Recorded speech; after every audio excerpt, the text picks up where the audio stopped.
जब वो इस स्तर पर उतर आया कि आरएसएस की भी हत्या कर दो, तो भाजपा तो राजनीतिक विरोधी है, आरएसएस का भी कत्ल करने की बात कर रहा है। आरएसएस के लोगों को एक तो महाराष्ट्र में सुपड़ा इनका साफ होने जा रहा है इस इंडी गैंग का, तो वो उसकी पुष्टि खड़गे का बयान कर रहा है। अब इसके समझ में आ रहा है कि ये इस निष्कर्ष पर पहुंच चुका है कांग्रेस का शीर्ष नेतृत्व कि आरएसएस से भी हम नहीं लड़ सकते, भाजपा से भी नहीं लड़ सकते, तो अब इनका कत्ल कर दो। ये है महाराष्ट्र की समझिए आज की तारीख में पृष्ठभूमि। तो क्या महाराष्ट्र के इंटीरियर गांव गांव में आदमी वही बात कर रहा है, जो बटोगे तो कटोगे। तो वो एक तरह से योगी ने एक तरह से ब्रह्म वाक्य दे दिया है, एक तरह से मंत्र घोष है वो, और वो गांव गांव तक पहुंच चुका है। तो उसको किसने पहुंचाया गांव गांव तक? सर, महाराष्ट्र चुनाव प्रचार खत्म हो गया और हम लोगों ने 2 दिन पहले इसकी चर्चा की थी कि अभी प्रधानमंत्री नाइजीरिया गए हैं। हरियाणा चुनाव से पहले भी प्रधानमंत्री मेरे ख्याल से क्वाड देशों का सम्मेलन था, उसमें गए हुए थे। तो कांग्रेस के एजेंटों ने, कांग्रेस के इकोसिस्टम खलिया खैरातियों ने कहा कि मोदी विदेश भाग गए। अब मुझे अंदाजा नहीं था, लेकिन पूरा इन शैतानी गिरोह ने कहा कि मोदी चुनाव हार का मान करके महाराष्ट्र चुनाव के बीच भाग गया, अमित शाह बीच चुनाव में मणिपुर भाग गया।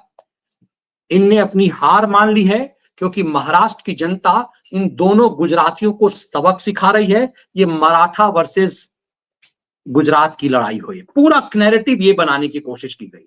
अब तो जो कुछ भी है, चुनाव 20 तारीख को है, लेकिन जिस तरह से योगी आदित्यनाथ का बटोगे तो कटोगे का नारा एकदम से कहते हैं नेशनल स्लोगन बन गया। कल आप चर्चा कर रहे थे केशव प्रसाद मौर्य की, आज उसने थूक करके चाट लिया। मैंने उस पर अलग से विश्लेषण किया, व्यूअर्स को कहूंगा उसे जरूर देखिएगा। केशव प्रसाद मौर्य को थूक कर चाटना पड़ा, कहा कि योगी हमारे नेता हैं, मोदी योगी हमारे नेता हैं, और उन दोनों का जो नारा है वो हमारा नारा है, हमारे पार्टी का नारा है। पिछली बार ये हरकतें कर रहा था, मतलब बीजेपी ने हंटर चला दिया ऐसे शैतानी लोगों का। और महाराष्ट्र में जो हो रहा है योगी का नारा, ऐसा लग रहा है कि आरएसएस की जमीन पर जन जन तक जो चीजें पहुंच रही है, उसके बीच ये शैतानी खेल कांग्रेस के इकोसिस्टम का।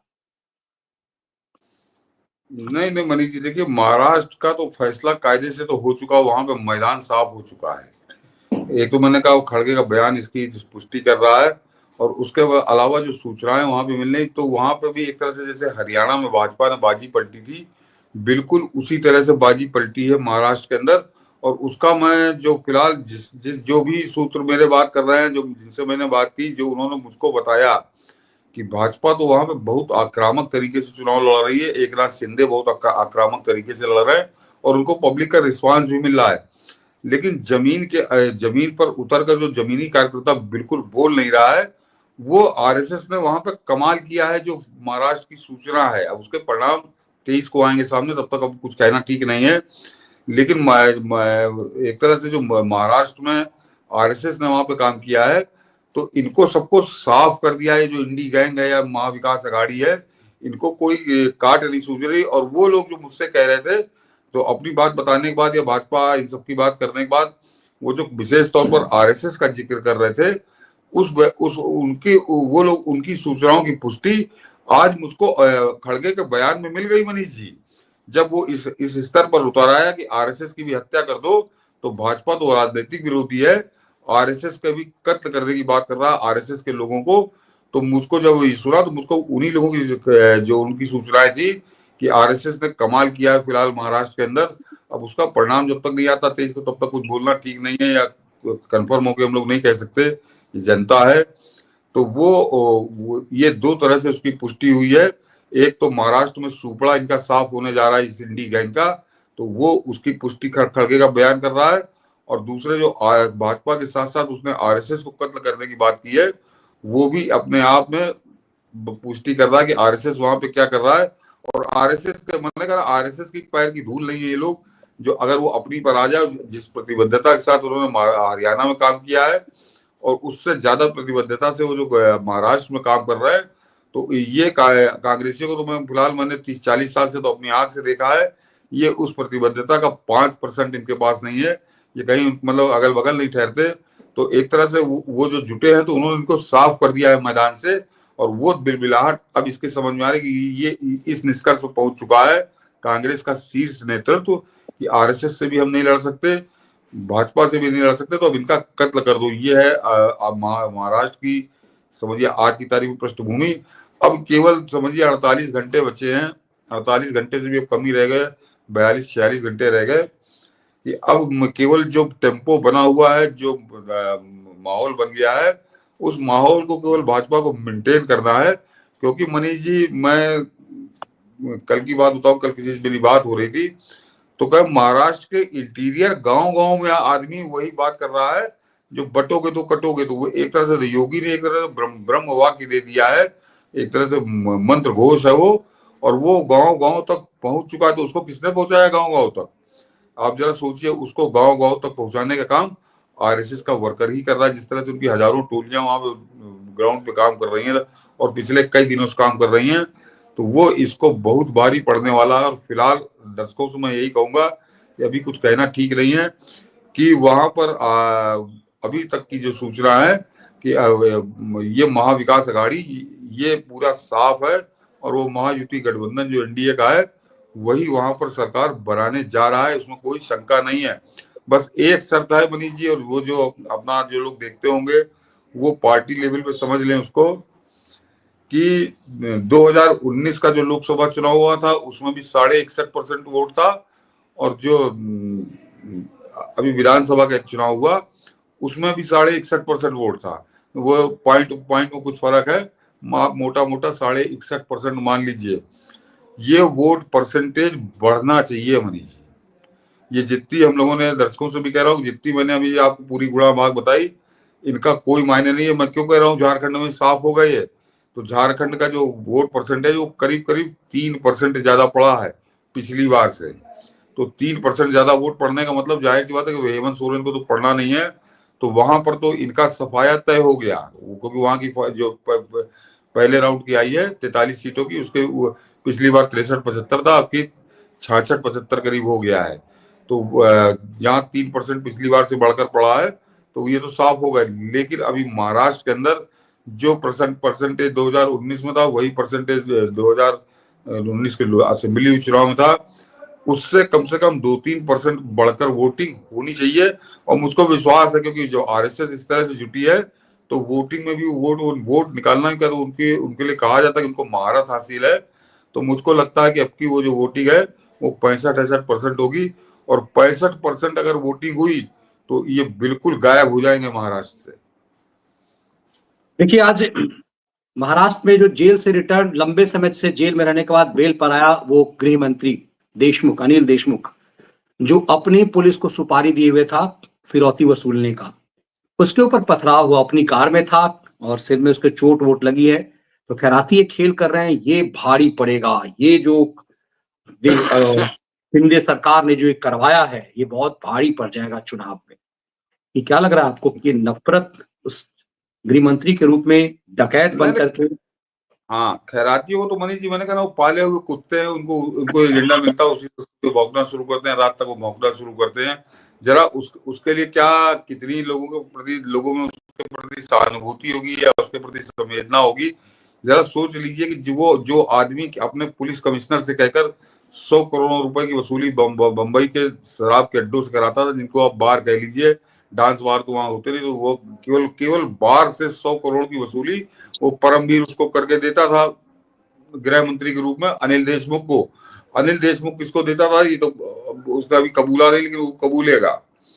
और उसके अलावा जिस अनिल और परमवीर का जो गुर्गा था वो सचिन वाजे, तो ये बंबई के जो बार थे, उन बार से 100 करोड़ की वसूली के बाद इसके हौसले इतने बड़े कि इसने सीधे सीधे मुकेश अंबानी से वसूली करने की सोची। तो इसने मुकेश अंबानी के यहाँ डायनामाइट रखवाया था उसके घर के बाहर, उसमें सचिन वाजे पकड़ गया, वो तो बकायदे कैमरे में कैद हो गया, वसूल, अब वो भी जेल काट रहा है इस समय वो। तो ऐसे आदमी से वहां का महाराष्ट्र का व्यक्ति बड़ी सहानुभूति रखेगा, संवेदना रखेगा। तो इन कुत्तों को फेंके हुए टुकड़ों पल रहे हैं, ये खैराती कुत्ते कह सकते हैं। बाकी वहां का कोई सब समाज उसको कोई असर नहीं पड़ना है। और उस पर जो उस पर पथराव हुआ है, जो उसकी कार तोड़ी गई है, वो जनता का आक्रोश बता रहा है मनीष जी। जो बात अभी हम लोग 5 मिनट पहले कर रहे थे कि महाराष्ट्र का माहौल पूरी तरह से बदल चुका है, और उसमें उनको इस तरह का वसूलीबाज, इस तरह का गुंडा टाइप का गृह मंत्री, उसकी शक्ल देख ली लोगों ने, उस पर पत्थर बरसाए हैं। तो ये एक तीसरी घटना मैं जोड़े दे रहा हूं कि जो महाराष्ट्र का चुनाव क्या परिणाम देने जा रहा है महाराष्ट्र, उसकी ये तीसरा संकेत है कि अनिल देशमुख जैसे मवाली गुंडे, जो भी कह सकते हैं आप कहिए उसको, उस टाइप के लोगों पर पत्थर मार रही जनता। तो ये बड़ा शुभ संकेत है, लेकिन ये आ जाए सामने। और बस केवल एक ही चीज है कि अगर 65% वोटिंग हुई तो मैं बता रहा हूं कि केवल ये जो अगाड़ी है इसकी सीटें 150 से 165 के बीच में होंगी बनी जी। लेकिन शर्त, जो मैं पहले भी कहता रहा हूं कि शर्त यही है कि 65% वोटिंग हो जाए, और 65% वोटिंग में कंफर्म मान लीजिएगा 20 तारीख को देखिए कुछ एग्जिट पोल आएंगे तब पता चलेगा, और उससे बाद 23 को तो पता चलेगा ही। तो अगर 65% वोटिंग होती है तो ये निश्चित आप मानकर चलिए कि 150 से 165 15 सीटों का मैं चेक ले रहा हूँ, इसके बीच में कहीं जाकर महायुति रुकेगी, और इनका सुपड़ा बहुत बुरी तरीके से साफ होगा। देखिए, अपने व्यूअर हैं विक्रम सिंह जी, ये ज्वाइन बटन मेंबर है, वो कह रहे हैं कि मजबूरी है पर 20 को अजीत को वोट करूंगा। मतलब लगता है जिस विधानसभा इनका जो पढ़ रहा होगा, हाँ, वहां पर अजीत पवार की पार्टी होगी। तो निश्चित रूप से अभी मूल समस्या इसी बात को लेकर के है कि अजीत पवार, और मेरा अपना मानना, हम लोग सतीश जी ने कहा था कि वो हो सकता है कि राजनीतिक स्ट्रेटजी की बात होगी जो अजीत पवार जो बयान दे रहा है, क्योंकि अजीत पवार जानता है कि उसे जिहादी वोट उसके साथ है, इसीलिए उसे उसी ढंग की राजनीतिक स्टैंड लेने की जरूरत पड़ रही है। नहीं, और महाराष्ट्र का चुनाव जो मैं कह रहा था बड़ा बड़ा महत्वपूर्ण सिर्फ इसलिए है कि आप जरा गौर करिए मनीष जी कि 4 जून को जिस समय परिणाम आया था सब लोग हताश थे, सबका मनोबल नीचे था। प्रधानमंत्री मोदी के भी चेहरे से रौनक वो नहीं थी जो उनके रौनक रहती है हमेशा। तो हर व्यक्ति हताश था, निराश था, और ये लग रहा था कि ये क्या हो गया, और ये नाच रहे थे जैसे पागल नहीं नाचता कि पागल कोई हो जाए। और इनके इनके हाथ में सिर्फ तुक्का लगा था, सिर्फ तुक्का लगा था। और ये कितनी बड़ी गलतफहमी में थे, ये अभी बताता हूँ। कह अच्छा, मैं सोच रहा था जिस दिन रिजल्ट आएगा उस दिन बोलूंगा कि ये गलतफहमी में बहुत बड़ा शिकार होगा ये आदमी। तो महाराष्ट्र का चुनाव अगर बात महाविकास आघाड़ी हारती है और महायुति जीतती है, जो एनडीए का गठबंधन है, तो एक तरह से जो काम लोकसभा चुनाव में होना था वो काम अब हो जाएगा, जो लोकसभा चुनाव में नहीं हो पाया था किन्हीं कारणों से। कांग्रेस बहुत बुरी हालत में आ जाएगी, क्योंकि बाकी तो शरद पवार की पार्टी कोई हैसियत नहीं है, और वो उद्धव ठाकरे भी, उसको भी क्या कहा जाए, बस एक महाराष्ट्र के अंदर भी एक क्षेत्रीय दल है, वो कोई महाराष्ट्र का भी पूरा दल नहीं है। पूरे उस गैंग का जो सरगना है ये कांग्रेसी है। तो ये अपनी अंतिम सांसें गिनना शुरू कर देंगे। महाराष्ट्र के चुनाव में कांग्रेस को सबसे बड़ी चोट पहुंचेगी, तो वो जीतना बड़ा जरूरी है। झारखंड में साफ हो रहे हैं, तो लगातार मनीष जी, लगातार उसके बाद ये चौथा चुनाव हारेगी कांग्रेस। हरियाणा हारी और कश्मीर हारी। कश्मीर में भी अब्दुल्ला ने लात मार के खेल दिया, गठबंधन में जीते थे, जबरदस्ती शामिल बाजा है। तो हरियाणा हारी, कश्मीर हारी, झारखंड हारेगी, झारखंड तो हारेगी, और महाराष्ट्र तो लगातार 4 चुनाव हारेगी, और बुरी तरीके से हारेगी। जैसे जम्मू में भी जो हारी है तो बुरी तरीके से हारी, 6 उसके विधायक हैं और 6 के 6 मुसलमान है, यानी मुसलमान वोटों वो जीती है। तो मुस्लिम लीग से बदतर वाली स्थिति पहुंच जाएगी, और इसीलिए ये चाहे खड़गे हो चाहे अधेड़ हो, ये इसीलिए बौखलाए हुए हैं, इसीलिए बिलबिलाए हुए हैं, और इनको कुछ समझ में नहीं आ रहा कि करें तो क्या करें। और उसी वजह से अभी हत्यारों की भाषा बोलने लगे हैं, हत्यारों की रणनीति पे आ गए हैं, और सीधे सीधे अपने कार्यकर्ताओं को हत्या करने के लिए प्रेरित कर रहे हैं। और इस आदमी को जेल भेज देना चाहिए, 24 घंटे भी इसका बाहर रहना खतरनाक है। बिल्कुल। और देखिए, दूसरी तरफ ये जो आप नैरेटिव बना रहे हैं, दूसरी तरफ मैं खलिहरों को देख रहा था तो कह रहे हैं कि आपस में ये लड़ रहे हैं। अजित पवार जहां उम्मीदवार खड़ा कर रहा है वहां एकनाथ शिंदे उम्मीदवार खड़ा कर रहे हैं। एकनाथ शिंदे न मोदी की बात मान रहा है, न अमित शाह की बात मान रहा है। एकनाथ शिंदे की भक्ति अभी भी उद्धव ठाकरे के लिए है, और उद्धव ठाकरे ही नायक है। पूरा खैराती गैंग आज की तारीख में उद्धव ठाकरे को बाप बनाए हुए है, लेकिन उसके बाप की आज ऐसी ठुकाई एकनाथ शिंदे ने की। शिंदे ने कहा कि उद्धव ठाकरे डकैत है, और देखिए उद्धव ठाकरे के खिलाफ नरेंद्र मोदी भी हमलावर नहीं हो पा रहे हैं, अमित शाह भी नहीं बोल रहे हैं, इनफैक्ट योगी जैसा हमलावर भी कुछ नहीं बोल रहा है, क्योंकि सबको लग रहा है कि उद्धव ठाकरे कहीं बाला साहब ठाकरे के बेटे होने का विक्टिम कार्ड खेलकर रोने ना लगे, क्योंकि वो रो रहा है कि मेरे पिता के लिए सम्मान की बात करते हैं और मुझे कहते हैं कि तुम बाला साहब ठाकरे के बेटा नजर ही नहीं आते हो। लेकिन आज एकनाथ शिंदे ने कहा ये डाकू है, ये लुटेरा है, ये सिर्फ सोता है, ये विदेश यात्राएं इसका बेटा कर रहा है, ये खुद बीमार है, बेटा इसको अहमियत नहीं देता। और हम लोगों ने पार्टी खड़ी की और इसने पार्टी तबाह कर दिया। एकनाथ शिंदे द्वारा उद्धव ठाकरे पर अंतिम दिन, चुनाव के प्रचार के आखिरी दिन, इस हमले को आप किस रूप में देख रहे हैं महाराष्ट्र चुनाव की नजर? ये सारी बातें मनीष जी, इसीलिए जो आपने थंबनेल डाला बिल्कुल सही डाला कि महाराष्ट्र में सफाया इनका हो चुका है।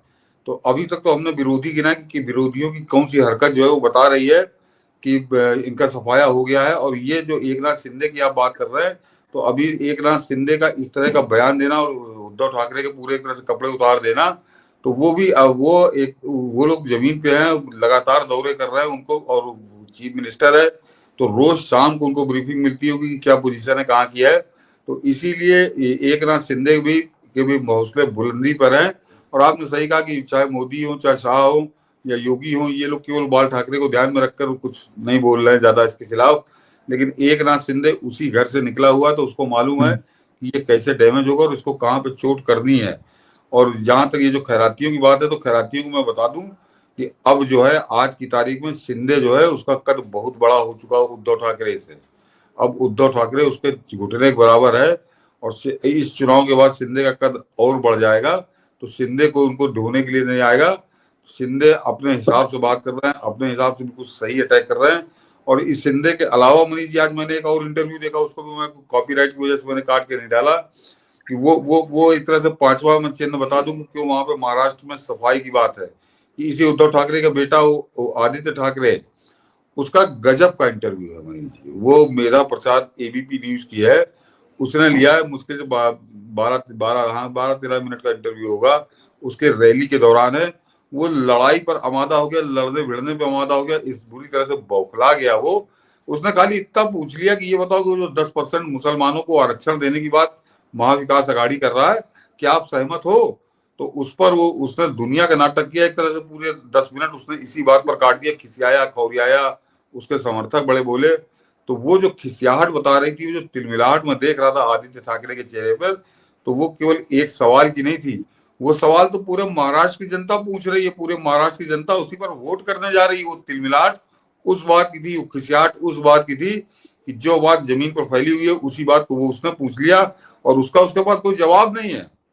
उसके पास कोई जवाब नहीं। तो मैंने कहा ना, योगी आदित्यनाथ ने एक ऐसा सुर्रा छोड़ दिया, मैं उत्तर प्रदेश की भाषा में बात करूं, कि वो सुर्रा इनकी पकड़ में नहीं आ रहा है, वो सुर्रा इनको दौड़ा रहा है और एक एक कॉन्स्टिट्यूएंसी में दौड़ा रहा है। तो वो ये सारा सब कुछ मिलाकर महाराष्ट्र में पूरा सफाया तो इनका हो चुका है। बस अब 48 घंटे भाजपा को संभालने की बात है। यही टेम्पो बना रहना चाहिए आखिरी वोट पड़ने तक। और मैं फिर कह रहा हूँ कि 65% अगर वोटिंग हो गई तो वहां गजब होगा फिर। बिल्कुल, यदि 65% वोटिंग हो गई तो गजब होगा, क्योंकि ये पूरा परिप्रेक्ष्य दिखा रहा है कि योगी का नारा चल गया है और शिवसेना जैसे पार्टी जो है अब जिहादी हो गई है। तो सवाल ये है कि और आखिर कोई हिंदू शिवसेना को, कांग्रेस और एनसीपी को तो छोड़िए, शिवसेना को, उद्धव सेना को क्यों वोट करे? मैंने कहा ना, इसीलिए आदित्य ठाकरे का इंटरव्यू बड़ा महत्वपूर्ण है, क्योंकि उस पर वो बोल नहीं सकता था, बोल दे तो जमानत जब्त हो जाएगी, और नहीं बोले तो वो जो छोटा पजामा बड़ा कुर्ता गैंग है उसका वोट नहीं मिलेगा। तो वो जिस दुविधा में मैंने उसको तिलमिलाते बिलबिलाते देखा, तो मैं समझ गया कि वहां पर जमीनी स्थिति है क्या। और वो एक बात और, एक चिन्ह बता दे रहा हूँ, 20 तारीख को पता चल जाएगा कि महाराष्ट्र अपना क्या चुनाव देने जा रहा है, क्या परिणाम देने जा रहा है।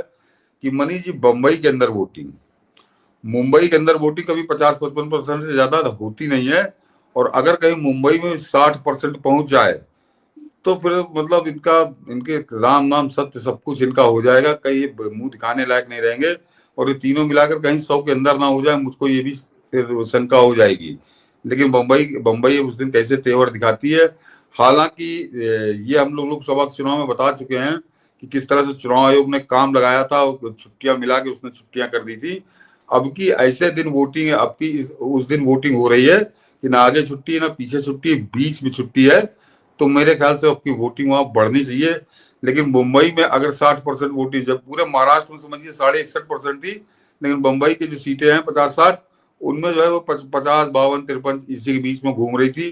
तो मुंबई की वोटिंग अगर बढ़ी, और मुंबई की वोटिंग में फिर कह रहा हूं कि मुझको केवल एक ही संगठन पे भरोसा है जिनकी हत्या करने की ये बना रहा है खड़गे, कि आरएसएस जिस तरह से जमीन पर काम कर रहा है, कि वो मेरी ज्यादातर जिनसे बात हुई मुंबई के थे, तो वो मुंबई में ही आरएसएस की गतिविधियां देख रहे हैं, बाकी जगह तो वो सुन रहे हैं। तो उन्होंने बताया कि आरएसएस बहुत बुरी तरह सक्रिय, और आरएसएस अगर सक्रिय हो गई है तो मुझको लगता है मुंबई में भी 60-8 के करीब पहुंचना चाहिए। चलिए, हम इंतजार कर रहे हैं इस चुनाव परिणाम तक का, कि महाराष्ट्र में कैसे मैदान साफ हो गया और पूरा जो नैरेटिव है वो कैसे मराठी उसको फेल करने वाले हैं।